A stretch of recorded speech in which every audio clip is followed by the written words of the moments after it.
आज से लगभग 21 साल पहले 2003 में एक American research crew global Challengers नाम का एक रोबोटिक सबमरीन के मदद से समुद्र के सबसे गहरे हिस्से में रिसर्च कर रही थी एंड तभी उन्हें पानी के नीचे अपने सबमरीन से कुछ अजीबोगरीब आवाजें आती सुनाई देती है। अफरा तफरी में जब उन्होंने उस रोबोट को सतह पर खींचा तो पता चला कि उससे कनेक्टेड मेटल्स के तार यानी केबल्स आधे कटे हुए थे और उस मशीन का एक साइड पूरी तरह से पिचक चुका था। पर सवाल यह है कि पानी के इतने अंदर आखिरकार कौन सा ऐसा जीव था जिसने इतने कम समय में इतना ज्यादा डैमेज कर दिया था। कई रिसर्चों के अनुसार इतना भारी नुकसान सिर्फ एक ही जीव कर सकता है, वो है मेगालोडॉन शार्क। जो शार्क स्पीशीज आज से लगभग 2 मिलियन साल पहले धरती से विलुप्त हो चुकी थी। चलिए आज की इस वीडियो में हम इसी को समझने की कोशिश करते हैं कि समुद्र के उस हिस्से में आखिर कौन से जीव रहते हैं जहाँ अभी तक इंसान पहुँच नहीं पाया। Hello friends, my name is Amit and welcome to की फैक्ट्स टीवी चैनल। दोस्तों, धरती के 70% से भी ज्यादा हिस्से में समुद्र फैला हुआ है जो अपने भीतर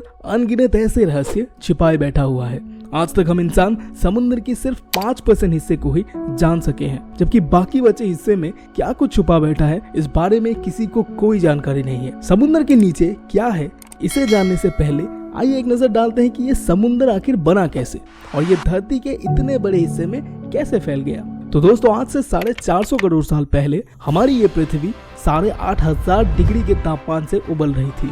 वक्त के साथ साथ पृथ्वी धीरे धीरे ठंडी हो रही थी और पृथ्वी के अंदर इन हजारों सालों से शांत रहने वाली ज्वालामुखी अब फटना शुरू हो चुकी थी। जब ये ज्वालामुखी इरप्ट हो रहे थे तो ये पृथ्वी के गर्भ में से बहुत सारे मटेरियल्स और गैसेस जैसे ऑक्सीजन, हाइड्रोजन और भी कई सारे गैसेस को अपने साथ बाहर निकाल रहे थे। कुछ समय बीता और पृथ्वी के अंदर मौजूद करोड़ों टन मटेरियल्स और गैसेस ज्वालामुखी के जरिए बाहर निकलने लग गए थे और पृथ्वी का तापमान और ज्यादा ठंडा होने लगा और इन्हीं बाहर निकले हुए गैसेस ने हवा में बादलों का निर्माण करना शुरू कर दिया था। धीरे धीरे ये बादल कंडेंस्ड हुए और फिर लाखों सालों तक पृथ्वी में प्रलय रूपी मूसलाधार बारिश होती ही जा रही थी। अब हाल ये था कि पृथ्वी के जो लो लाइंस एरियाज थे वो अब पानी से भरना शुरू हो रहे थे और फिर उसके बाद लाखों सालों तक पृथ्वी में उल्कापिंडों की बरसात हो रही थी और इन उल्कापिंडों में सॉल्ट यानी नमक, मिनरल्स और पानी मौजूद था। करोड़ों सालों तक इन उल्कापिंडों की बरसात होती रही और धीरे धीरे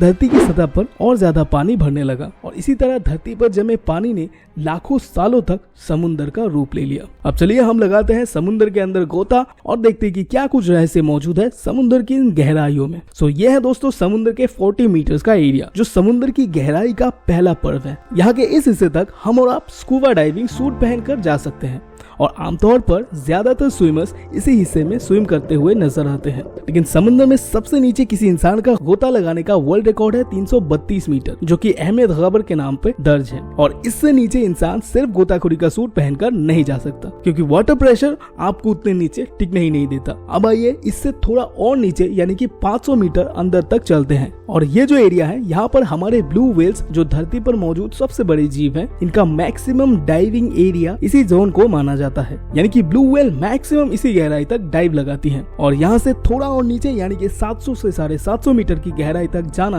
आपके लिए खतरे से खाली नहीं है क्योंकि समुद्र के नीचे इसी गहराई में विकसित देशों ने अपने न्यूक्लियर सबमरीन को जगह जगह पर तैनात करके रखा है। यहाँ से और नीचे करीब 830 मीटर नीचे जाने पर दुनिया की सबसे ऊंची इमारत यानी बुर्ज खलीफा पूरा डूब जाएगा और यहाँ से 1000 मीटर नीचे का ये जो जोन है ये महासागरों का स्कैरी जोन कहलाता है क्योंकि सूरज की रोशनी बस इतनी ही दूर तक आ सकती है। इससे नीचे जाने पर काला अंधेरा विशाल अंतहीन महासागर बसता है जो अपने में अंधेरे की एक ऐसी दुनिया है जिसे जानना आपके लिए बहुत ज्यादा रोमांचक होने वाला है। इसे ठीक 200 मीटर यानी 1200 मीटर तक समुद्री कछुए डाइव लगा सकते हैं और गहराई में यानी कि करीब 2000 मीटर जाने पर इस गहराई में कई ऐसे समुद्री जीव जैसे एंगलर फिश और लैंटन फिश पाए जाते हैं। ये डीप सी क्रीचर्स जिनका नाम एंगलर फिश है ये अपने सर पे बायोलुमिनेसेंट नाम का एक रोशनी पैदा कर सकती है। ये रोशनी अंधेरे में मछलियों को रास्ता दिखाने और अपने शिकार को अट्रैक्ट करने का काम करती है।